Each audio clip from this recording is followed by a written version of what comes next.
ഹീഗെ Jesus പോർച്ചുഗലിൻ്റെ പുതിയ കോച്ചായി ചുമതലയേറ്റിരിക്കുകയാണ്. Cristiano റൊണാൾഡോയ്ക്ക് പോർച്ചുഗലിൽ ഇനിയും സ്ഥാനമുണ്ടെന്നാണ് അദ്ദേഹം പറയുന്നത്.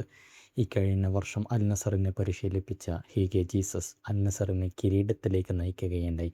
അൽ ഹിലാൽ, ബെൻഫിക്ക, ഫെനർബാഷെ തുടങ്ങിയ മികച്ച ടീമുകളെ പരിശീലിപ്പിക്കുകയും ലോക നിലവാരം കണ്ടെത്തുകയും ജീസസ് ചെയ്തിട്ടുണ്ട്. 2030 വേൾഡ് കപ്പ് മുന്നിൽ കണ്ടുകൊണ്ടാണ് ജീസസിനെ പോർച്ചുഗലിൻ്റെ കോച്ചാക്കി നിയമിക്കുന്നത്. ക്രിസ്ത്യാനോ റൊണാൾഡോയെക്കുറിച്ചുള്ള ചോദ്യത്തിനായിരുന്നു അദ്ദേഹത്തിൻ്റെ മറുപടി ഉണ്ടായിരുന്നത്.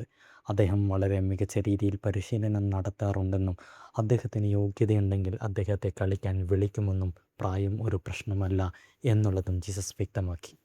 40 കടന്നിട്ടും അദ്ദേഹം വളരെ കൃത്യമായി പരിശീലനം നടത്തുന്നുണ്ടെന്നും ദിവസം 8 മണിക്കൂറോളം പരിശീലനം നടത്തുന്നുണ്ടെന്നും ജീസസ് വ്യക്തമാക്കി.